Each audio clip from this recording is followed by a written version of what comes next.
এখন রয়েছি পূর্ব বর্ধমান জেলার এমন এক জায়গায়, যে জায়গা যারা বাইক চালাতে ভালোবাসেন অথবা রাইডার রয়েছেন তাদের জন্য কিন্তু একেবারে আদর্শ ঠিকানা হতে পারে।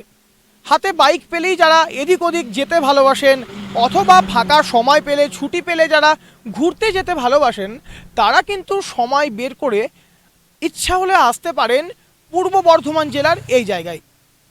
কোথায় রয়েছি সেটা তো আপনাদের বলবোই, চলুন তার আগে কিছুটা ঘুরিয়ে দেখায় আপনাদের এই জায়গা।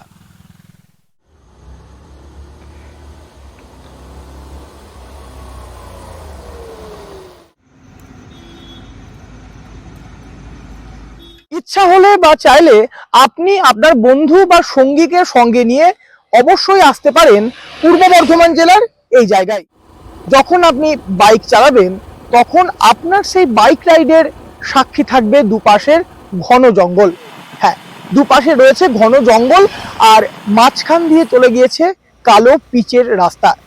আর এই জায়গার সব থেকে ভালো লাগার বিষয় হলো এখানকার নির্জনতা। নির্জন রাস্তার মধ্য দিয়ে যখন আপনি বাইক চালাবেন, সেই নির্জনতা যেন আপনাকে বারবার টেনে আনবে এই জায়গায়। মাঝে মধ্যেই যাতায়াত করি স্কুটি নিয়ে এবং ভীষণ সুন্দর রাস্তা, এবং যে জিনিসটা সব থেকে ভালো লাগে এই রাস্তার নির্জনতা এবং সচরাচর যেটা আমরা দেখতে পাই না, সেটা হচ্ছে দুপাশের এই যে এত ঘন সবুজ জঙ্গল। তো সব নিয়ে ভীষণ সুন্দর একটা রাস্তা, ভীষণই সুন্দর। জায়গাটা হলো পূর্ব বর্ধমান জেলার আউশগ্রাম। হ্যাঁ, এই জায়গায় আসতে হলে প্রথমে আপনাকে আসতে হবে গুসকরা। গুসকরা শহর থেকে আউশগ্রাম, আউশগ্রাম থানা থেকে কিছুটা দূরেই রয়েছে এই রাস্তা। এই জায়গাটা কিন্তু সত্যিই বেশ সুন্দর, তাই দেরি না করে ছুটি পেলে সময় পেলে প্রিয় বন্ধু বা সঙ্গীকে সঙ্গে নিয়ে আসতে পারেন পূর্ব বর্ধমান জেলার এই জায়গায়।